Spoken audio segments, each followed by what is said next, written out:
Assalamualaikum warahmatullahi wabarakatuh.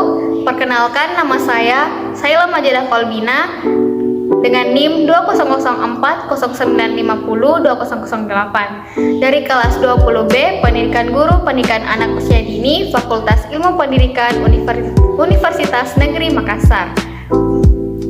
Pada kesempatan kali ini saya akan menjelaskan materi tentang sistem saraf. Apa sih itu sistem saraf? Jadi, sistem saraf adalah bagian dari tubuh kita yang membantu kita tidak hanya untuk melihat, memahami, dan merespon seluruh kejadian di sekitar kita, tetapi juga mengirim, menerima, dan mengartikan informasi dari semua bagian tubuh. Sistem saraf adalah kumpulan saraf yang kompleks dan sel-sel khusus yang dikenal sebagai neuron yang mengirimkan sinyal antara berbagai bagian tubuh. Ini pada dasarnya adalah kabel listrik tubuh. Sistem saraf pusat terdiri dari otak, sumsum tulang belakang, dan saraf. Sedangkan sistem saraf tepi terdiri dari neuron sensorik, ganglia atau kelompok neuron, dan saraf yang terhubung satu sama lain dan ke sistem saraf pusat. Kemudian, klasifikasi sistem saraf. Menurut Penn 2019, sistem saraf yang kompleks dapat dibagi menjadi dua, yaitu sistem saraf pusat dan sistem saraf tepi. Yang pertama yaitu sistem saraf pusat. Menurut Joseph 2020, sistem saraf pusat mengendalikan seluruh pengaturan dan pengolahan rangsangan, mulai dari mengatur pikiran, gerakan, emosi, pernapasan, denyut jantung, pelepasan berbagai hormon, suhu tubuh, hingga koordinasi seluruh sel saraf untuk melakukan fungsi pengaturan di dalam tubuh. Sistem saraf pusat terbagi atas tiga, yaitu yang pertama otak. Otak adalah organ yang berada di kepala sebagai pengendali semua fungsi tubuh manusia. Yang kedua yaitu sumsum tulang belakang. Sumsum tulang belakang berfungsi membawa informasi dari berbagai bagian tubuh ke otak dan sebaliknya. Dan yang ketiga yaitu neuron atau sel saraf, adalah blok sel yang membangun sistem saraf pusat. Kemudian yang kedua yaitu sistem saraf tepi. Sistem saraf tepi adalah salah satu bagian sistem saraf selain sistem saraf pusat atau otak dan sumsum tulang belakang. Adapun fungsi utama dari sistem saraf tepi adalah menerima rangsangan dan menghantarkan semua respon yang sudah diolah oleh sistem saraf pusat ke seluruh bagian tubuh manusia. Menurut Joseph tahun 2019, sistem ini terdiri dari beberapa fungsi dan bagian, yaitu yang pertama, fungsi sensorik. Bagian ini berfungsi untuk menerima setiap rangsangan atau impuls, baik yang dari luar maupun dalam tubuh. Yang kedua yaitu fungsi motorik. Bagian motorik berperan untuk memberikan tanggapan atau reaksi tubuh terhadap rangsangan yang sudah diproses oleh sistem saraf pusat. Dan yang ketiga yaitu fungsi somatik. Selain kedua fungsi tersebut, sistem saraf tepi juga mengelola respon semua kegiatan yang tidak disadari, seperti respon flight or fight dan kebalikannya. Cara kerja sistem saraf.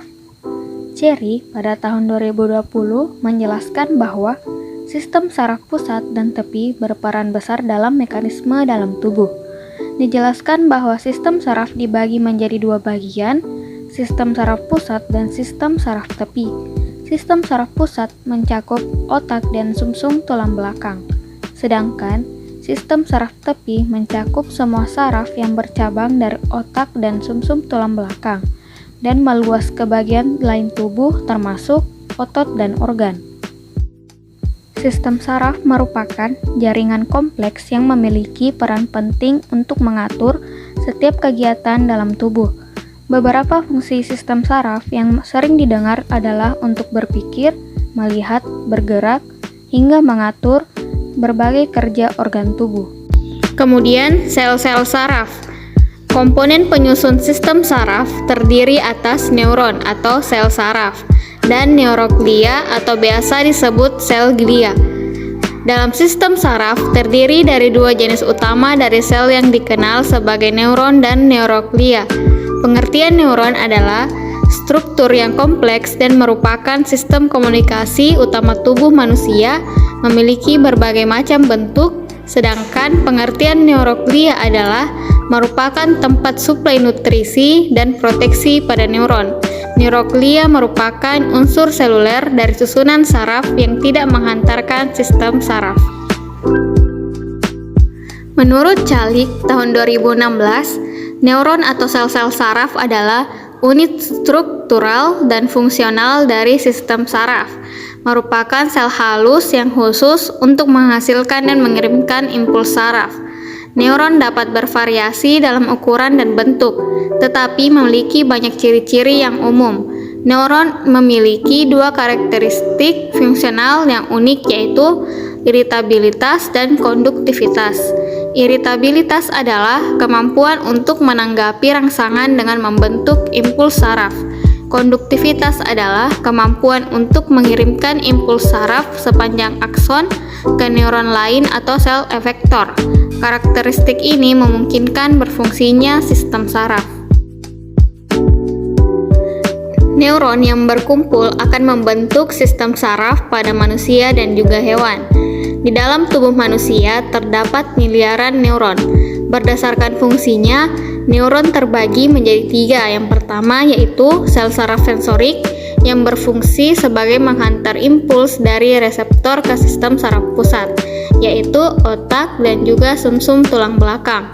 Yang kedua, sel saraf motorik yang berfungsi untuk mengirim impuls dari sistem saraf pusat ke otot atau dan kelenjar yang hasilnya berupa suatu tanggapan pada tubuh terhadap rangsangan.